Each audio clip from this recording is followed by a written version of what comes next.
Alycia, I'm Dr. Hunt, and I'm here to see what's going on. What brings you in today? Oh, I've been coughing for about a week, and all of a sudden I developed a really bad fever, and I'm having such a hard time catching my breath. Oh dear, well let me take a look at your chest. I'm just going to listen here for a minute, okay? Okay. Hey Alycia, so what I'm hearing right now is I feel like you might have pneumonia. What? Pneumonia? What's pneumonia? So, pneumonia is an infectious disease caused by the inflammation of the lungs in which fluid accumulates in the small sacs called the alveoli, which you can see here. It is usually caused by bacteria or viruses and sometimes other microorganisms. Most of the time, your nose and airways filter germs out of the air you breathe. This keeps your lungs from becoming infected, but germs sometimes find a way to enter your lungs, which cause the infection. As you can see here, we have the left and right lung. The air travels down the airway and splits and goes through these smaller branches, which eventually branch off into the alveoli at the end here, which are like grape-like structures, and the air goes from the alveoli into the tissues and finally into the capillaries. The alveoli are really important because they're the main site for gas exchange, the CO2 and oxygen. When we talk about pneumonia, however, the infection is actually in these air sacs. Over here I have a picture of these sacs as if we can blow them up, as they are very tiny. We have millions of them at the ends of our airways. So when we say that a person has pneumonia, the infection is actually inside these air sacs, like we've colored in green. Anytime there's an infection or injury in the body's response in this site is to cause inflammation. So the alveolar tissue is going to inflame and leak fluid into the air sac. The problem is that because when someone has pneumonia and they breathe in, there is a block, which is the infectious fluid, which is affecting the absorption of oxygen and blocking the exhalation of carbon dioxide.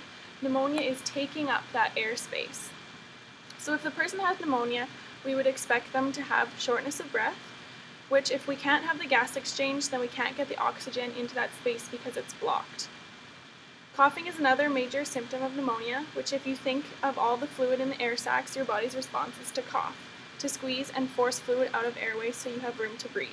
With infection, you would also expect to see a fever, which greatly disrupts the body's homeostasis in the unstable temperature changes from extreme heat to extreme cold chills. Okay, thanks, but now, how does this affect the homeostasis within my body in terms of breathing? So as you can see here, we have normal alveoli and alveoli infected with pneumonia. In healthy lungs, the alveoli contain pulmonary surfactant, which is a complex mixture of phospholipids and proteins that are secreted in order to prevent alveolar collapse during expiration.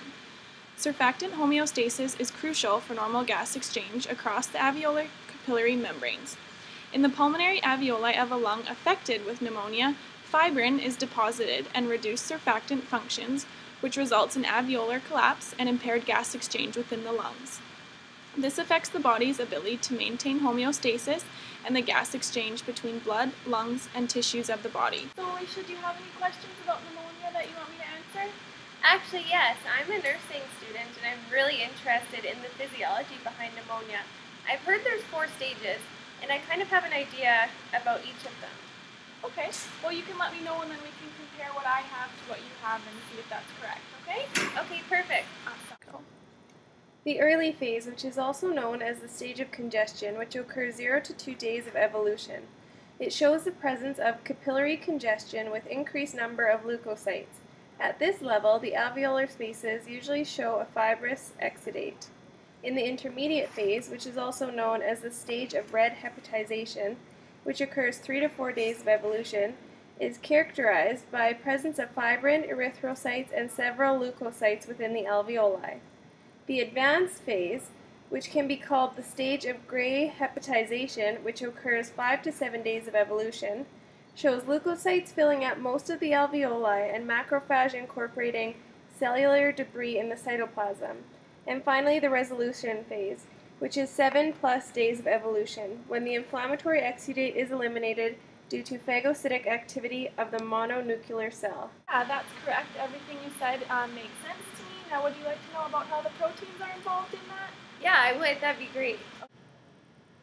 The alveoli in the lungs produce a phospholipid protein called surfactant. Surfactant covers the alveoli and prevents them from collapsing.